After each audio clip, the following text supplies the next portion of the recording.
Good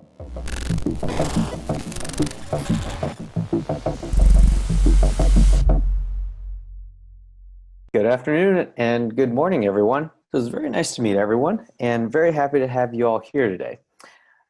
Like she was saying, today we're going to talk about the real deal about AI, and primarily what we're going to be talking about is how is AI technology made, what are the things that you need to know, and really how do you cut through the vendor marketing when it comes to everyone saying AI, because it really is such a popular industry buzzword now, and it can really create a lot of noise and confusion. And really what you're trying to do is you're trying to understand how can this help us and what does it mean when a company says they use AI. So with this, I would like to start off with this CAPTCHA. I'm sure that almost everyone here has seen what a CAPTCHA is and what's involved. And generally when you see something like this, you'll be asked, all right, well, which one of these squares has the signs in it? And I'm sure that almost every single one of you can do that, if not all of you. And arguably, this has 4 areas of AI in order to understand what I just said and to understand what I'm showing you. In these 4 areas, which I'll elaborate further on, are speech recognition, reading and writing text, computer vision, and robotics. And with that, here's what I'm going to be talking about today. Like I was saying, I'm going to be focusing on defining AI and really the high-level overview of how AI works, a few use cases, and then at the end, what I'm going to do for you guys is summarize everything and provide a reference page for everything that I've discussed today. So first, let's start off with what are some of the endpoint industry challenges? What AI is good for is really solving all these problems here, which I'll talk about more in a moment. But the reason why we as a company started to look into these problems to solve is because of the fact that these are the problems that we really saw in the industry and around the technology when it came to, well, how do we protect our endpoints?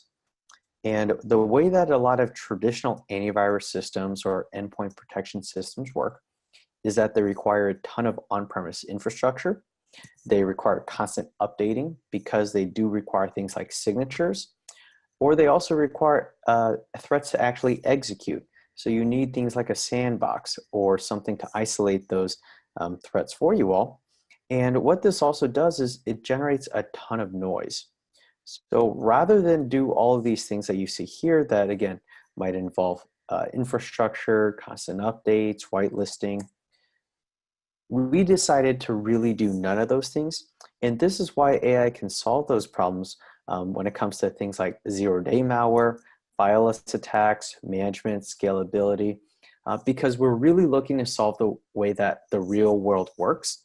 And this also does include things like old operating systems, VDI, being online. But again, this is just not the way that people typically use their machines all the time. So what we wanted to do is say, well, how can we solve this? And instead of things that require, again, all of the box items on the right, we said, well, let's use AI tech and really let's do analysis at the endpoint itself to analyze whether something is good or bad right then and there, and not only be able to predict whether it's bad, but then prevent it from also actually working and executing. And again, we are able to determine all of this without it even executing and actually trying to run. So let's step back a bit and really start to understand, well, why is there so much AI out there? And why is this such a common buzzword right now? And really, how is this tech being used? So although we're familiar with it being used in cybersecurity, it's actually used in all these different areas that you see here. You can see aviation, social issues. One really interesting area that I find is Wall Street, because AI, it's being used to really solve big data problems. And in most of the cases, the goal of the AI system is that we don't even notice it's there because it's just simply working. And every person here uses AI many times a day, whether they use something like Google to get the best search result, or Facebook for facial recognition due to convolutional neural networks. But again, they're also used in every single one of these industries. And going back to the finance one, I found this interesting because of the fact that what this is doing is when it came to two particular stock symbols, what they're doing is they're using AI algorithms to make the picks for you. And what this has resulted in is almost doubling the S&P 500 index's performance just this year. So something extremely powerful because it's just able to bring in much more data and make much more sense of the data in a way that people themselves cannot do. And another slightly mundane example was an agriculture company, because the way that they were doing this is rather than humans having to go out and look at which part of their fields were infected by either pests or fungus, and then having, again, to do this a manual way, they found that this is a perfect big data problem to be able to go in and say, well, which parts of my fields are actually infected? And they did this by taking drones and attaching high resolution cameras to them and taking pictures of their fields and then feeding those images into their algorithms so that those could analyze the images themselves and then be able to classify at over a 95% accuracy rate whether those crops were infected and where they were infected in their fields. So this led to less destruction and better crop yields, which meant more efficient food production for those farmers, which of course benefits get passed on to us. And what we're doing is we're using AI to classify and prevent malware from executing at an extremely high accuracy rate, which I'll touch on how this works later. But first, what is AI? AI is really, again, just a much, much broader field, and it's almost really a marketing misnomer because when a lot of people think of AI, they're really thinking of something like a Terminator scenario or general intelligence, and that's really not what this is at this time. This is something that's a really narrow field and a really narrow solution to a really narrow problem, which I'll touch on in a moment. But this is really not a new concept. Alan Turing is actually considered by many to be the inventor of AI, even before a guy named John McCarthy, who's another prominent name in this field. And one of the reasons why I touched on earlier why AI is so important right now is really because there's just too much data for people to handle, and also because we now have the computational resources to make sense of all the data that's being created. In fact, over 90% of all the world's data in history has really actually just been created in the past 2 years. So if we go back to the image that we looked at before, so that CAPTCHA, we can see all of these different fields being used in some way that either you know or as part of the image that we talked about. So in this broad field of AI, we can look at it in two ways. And we can look at it in terms of symbolic learning and machine learning, which I'll dive into further. And we can start with the fact that humans communicate through speech. And so this is speech recognition when we're talking about in terms of computers. And this is part of statistical learning. And next, we have natural language processing, which is reading and writing the text. So thinking about how you can read and write the words on that sign. And then next, we have the way that humans see and process images. When computers do this, this falls under the field of computer vision. And then this falls under the general larger area of symbolic learning. And then the way that humans move through the world, so again, the way that you're able to see this and recognize what this is for in computer world, this is the field of robotics. And then we can look at pattern recognition. So this is to understand the world around you. And when you're learning patterns, this is the field of machine learning. And this is really where you hear about this used interchangeably with AI. But machine learning is really just a subfield of AI. Next, you also have the way that you can replicate that the way a brain works, which is the field of neural networks. And what you're trying to do here is you're trying to get cognitive thinking. And when you're learning complex things, this is the field of deep learning. And there are various techniques to do what the human brain does, like convolution neural networks, which is looking at something from left to right and up and down. And this flows into the field of computer vision. And then you also have recurring neural networks, is so that it can remember past events in order to make future decisions. So these two areas of AI, again, are symbolic-based or data-based, which is the machine learning side. And in order to do this, it does need tons and tons of data to learn. So within this, like I was saying, AI, there is the generalized intelligence which many people think of, which is, again, basically replicating what people are, but we're really not at this yet. Instead, AI is really used as a very, very narrow tool to solve a very, very narrow problem. And anytime you go ahead and have a new problem that you're trying to solve, you have to create a new AI product, essentially, to solve that problem.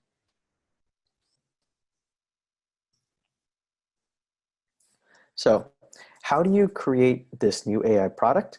Well, you have to use what's called algorithmic science and machine learning. So anytime you hear the word algorithm, this is essentially a math equation to make a determination after it is applied to a thing, essentially. In this case, we can look at in terms of a file, we can look in terms of documents or other similar threats. And from there, make a determination, is this good or bad? So the first step, and this is the way that every single company that says that they have AI, these are the steps that they take in order to create their algorithm. So the first step is you have to collect information. You would recommend, or we would recommend, that you collect both good and bad files in this case. And this is what we started with because of the fact that if you start with only good files or you only start with bad files, the results can characterize threats with a certain amount of bias, which you don't want to do.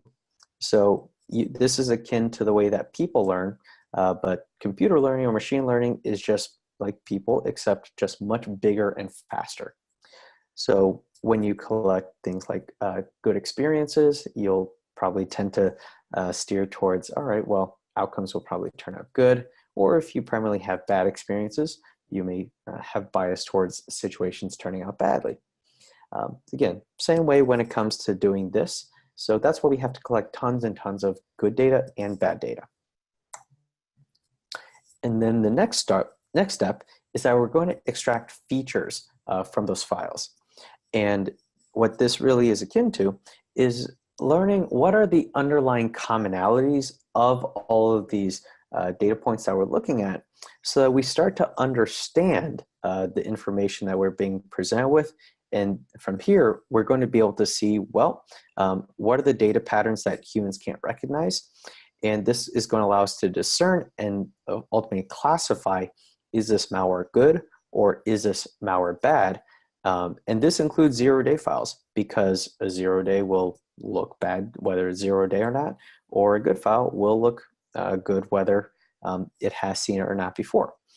Again, this is kind of like having experience, where if you've had lots of good experiences, you're going to be able to start to recognize a situation going into it and be able to really predict that outcome.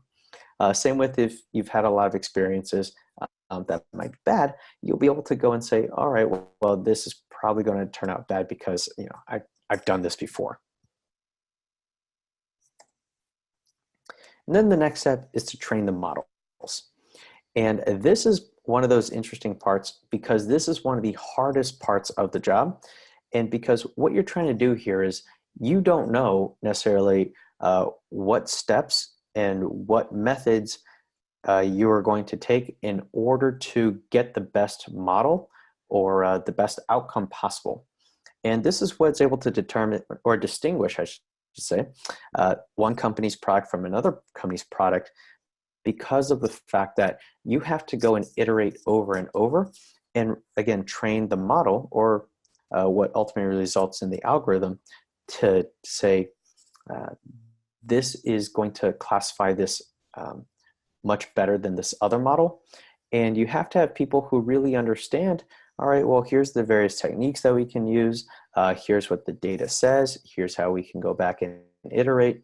And then ultimately what you get is you get the algorithm, which then you apply to an entirely new set of data that contains both good files and bad files. And while the people know which set are good and which set are bad, the algorithm that you've just created using the various models, this does not actually know which set is good or bad. So if it can highly accurately classify which set is good and which set is bad, then you have something that is good enough to show other people. If not, then you have to go back and start all over again and really understand, well, what do we need to tweak, because of the fact that you don't want to put something out there that is going to be a bad product. And again, this is a hard problem to do. And every single company, they have to start with generation 1, because you have to build products starting from scratch. There's really no shortcuts around this. You can't just skip to the end. It's like building any other product at the beginning. You start with your assumptions, and it's going to be simple. And this is really where a lot of the traditional AI or traditional AV starts, because this is really a lot of if-then statements, and these are human created rules that are really easily bypassed because of the fact that these are features that can be manipulated, or these can be faked, or these don't necessarily even have to be there. Because if the attacker knows, all right, well, the algorithm is going to be looking for these various features, well, they just simply won't include those features in malware, or again, maybe a fileless attack or something, and they just won't include that in there, and then it's going to be bypassed. But the end result will still be the same, because they're still going to make their payload work in the same way, even if it doesn't contain those things that the algorithm is looking for. So that's why, at that standpoint, all you're doing is really doing testing. So for example, in generation 1, you may hear something called linear regression, and it sounds fancy, but it's not. It's literally just something like an XY axis and a line through it, and if it classifies files on one side of the line versus the other, that means that something on that side of the line is good, and the files on the other side of the line are bad. So not that fancy, extremely easy to bypass, and extremely simple. You may think of this in terms of, let's say, SIM technology with correlation rules. So if this triggers, then do X and Y. But you may have later on in later generations have more complicated rules with more complex processing, analytics. So it's really, again, just a lot of if-then statements. What a lot of companies then are able to move to is the second and third generations, where you do have a lot more features, because of the fact that they do have smart people on those teams, and they are able to start to create very basic algorithms, but they do require a lot of times cloud lookups. So they do require online connectivity between what is seen at the endpoint and then sending that file or parts of that file up to the cloud for analysis. And this is because there may be some human-generated rules that are part of it. They may have some heuristics, which are not quite to the deeper generation that AI algorithms can be, but they do a good job of providing some more than basic if-then statements. But again, this is still bypassable pretty moderately with some moderate difficulty. But again, this is not really an advanced AI technology quite yet, because while you are able to get a lot more of the features in there for the models to look at and to use, it's still not the point where it's able to operate independently. So where you get to that level is really at the fifth generation, where at this point, you've done all the training ahead of time, and what lives at the endpoint is an algorithm that can operate all by itself without any kind of connection to the cloud.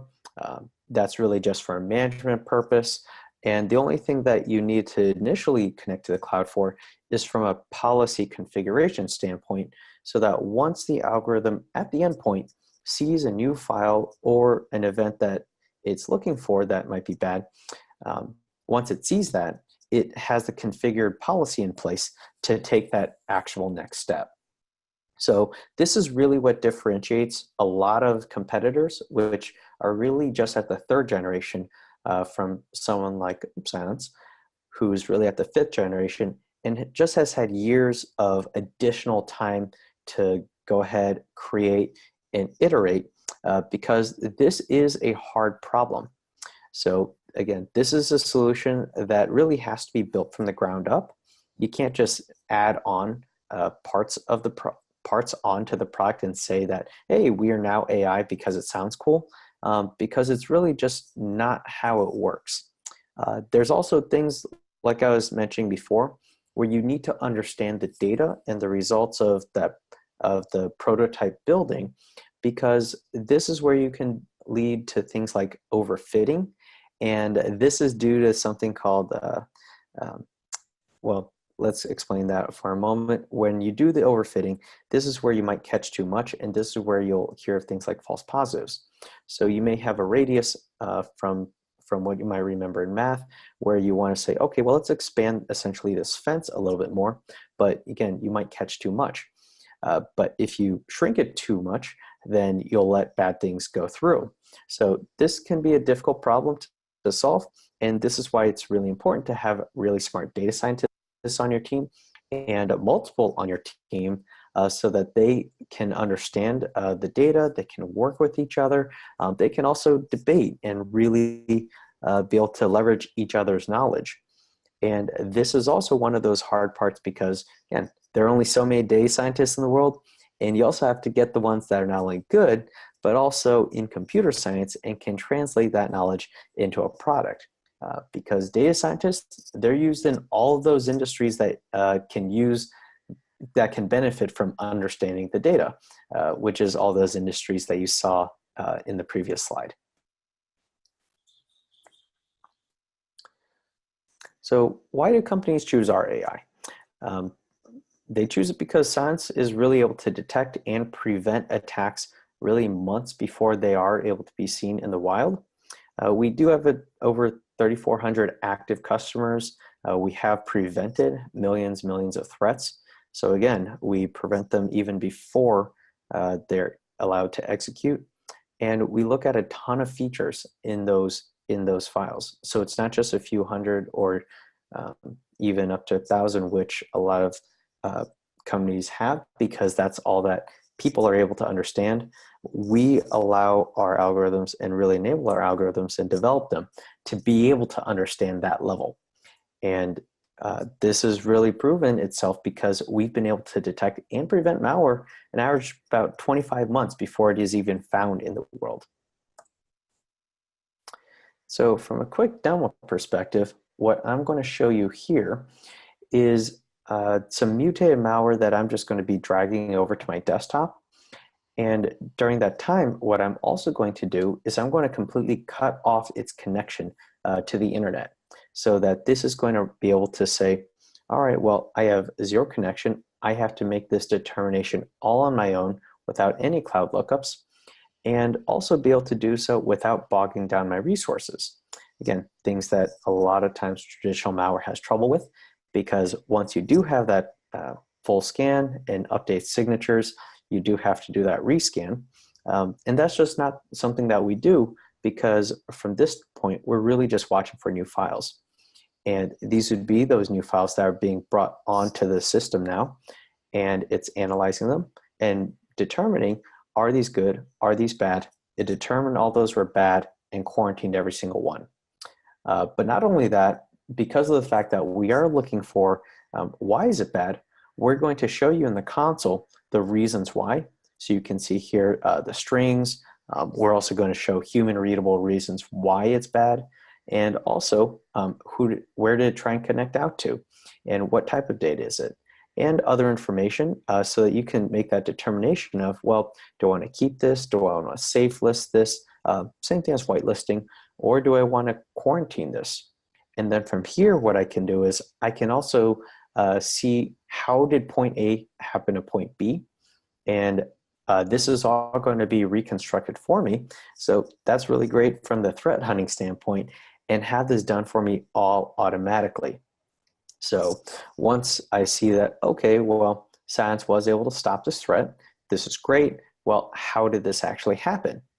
Once I am here, I can start to work backwards and start to see, well, not only did this happen on this machine by this person, but here's all the information, here's the obfuscated script that led to this, and here's also the programs that executed, or applications that executed, and what the name of it was, and where is the point of origin. Again, in this case, it was Amazon invoice.pdf, and it happened because someone received that in their inbox. Something that might happen to everyone here.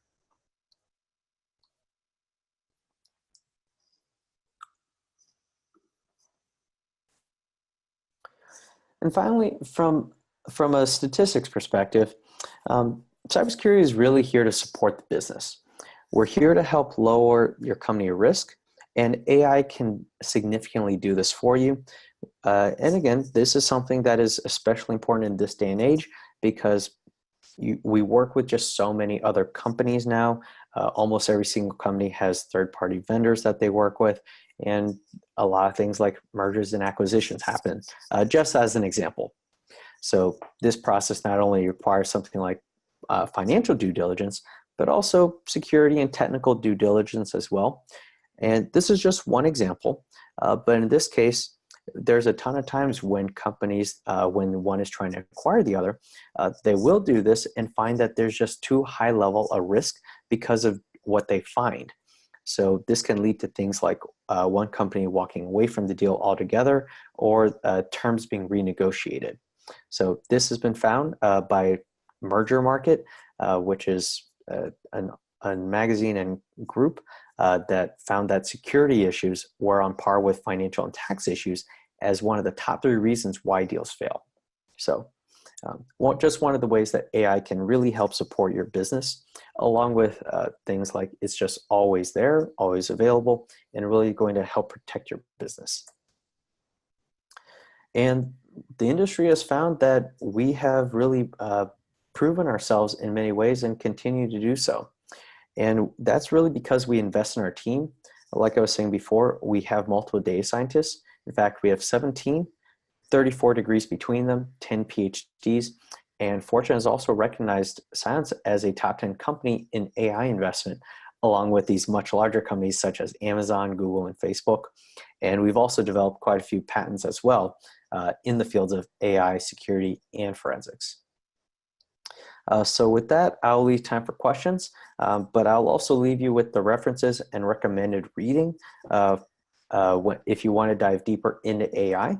And you can also email us later. We'll be sending these out to you as well. And with that, I want to just thank you all for your time and leave it open now. Thank you, Josh. We do have a few questions that have come in. The first one is, can you whitelist applications? Yes. So earlier when we were doing that demo, this is what you can do by clicking that Safe List button. And what's really nice about that is it is self-serve, so that within 2 minutes, once you're in that console and you click the Safe List button, every device that is configured with that policy will then have that application safe listed for it. Thank you, Josh. I have another question that came in is, how do you deal with false positives? So what we're talking about when we're looking at false positives is, well, is this incorrectly categorizing it? And what we're able to do is, again, one, you can either globally quarantine it or you can globally whitelist it. So again, using that safe list button.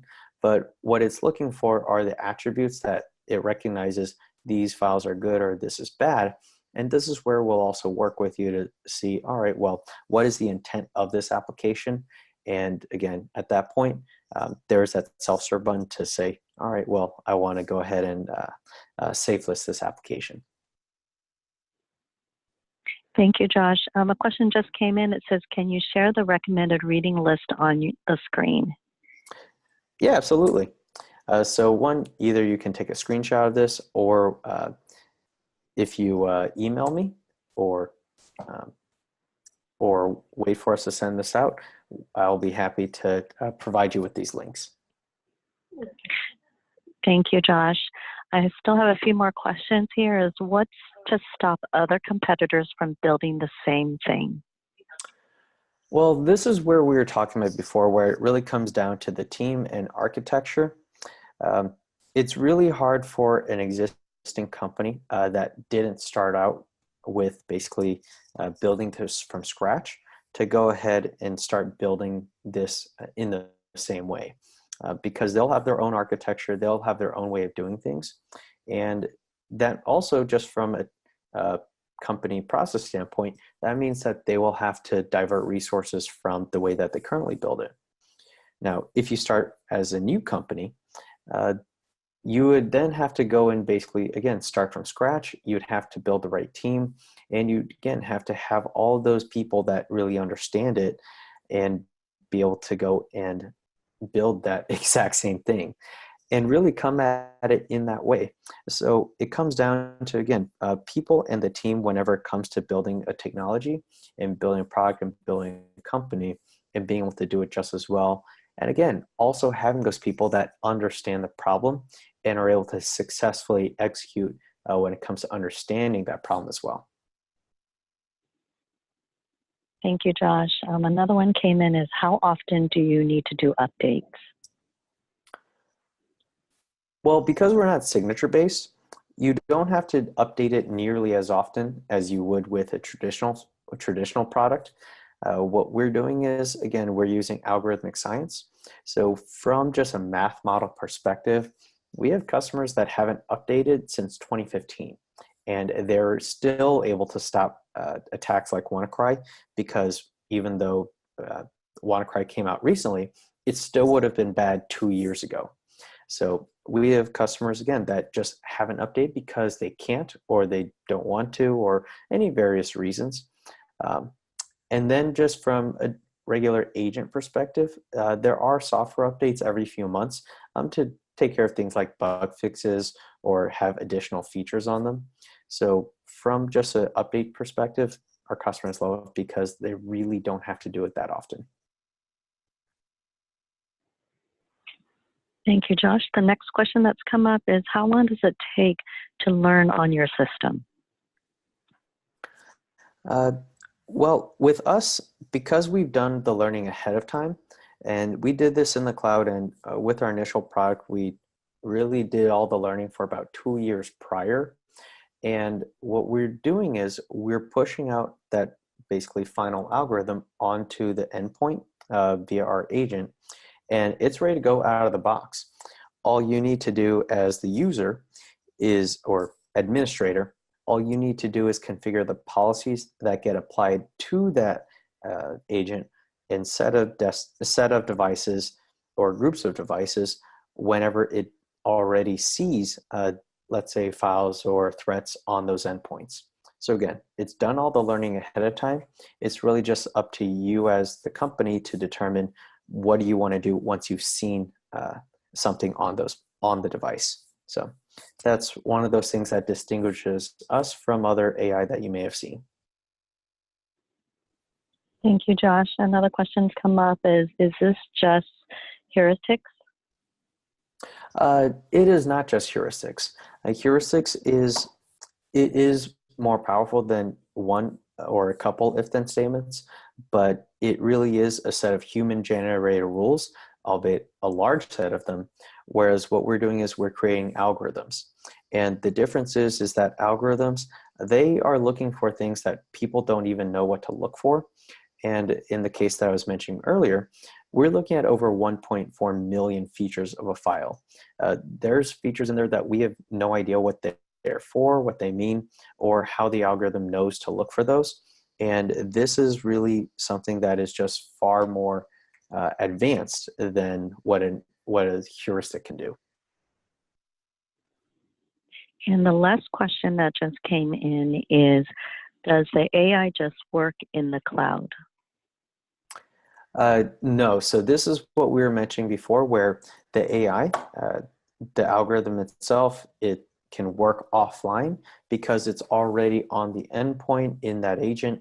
The policies get applied to it, and then from there, it can work even while totally offline. So it doesn't need to connect to the cloud in order to understand, is what I'm seeing good or is what I'm seeing bad? So this is something that makes it really powerful because we have spent the time and effort creating and investing in a really late generation and mature generation AI product for you all. Thank you, Josh. These are all the questions that we have. I have a couple of housekeeping notes. A question did come in regarding CPE, or continuing professional education credit. So you'll receive the certificate that you can actually download.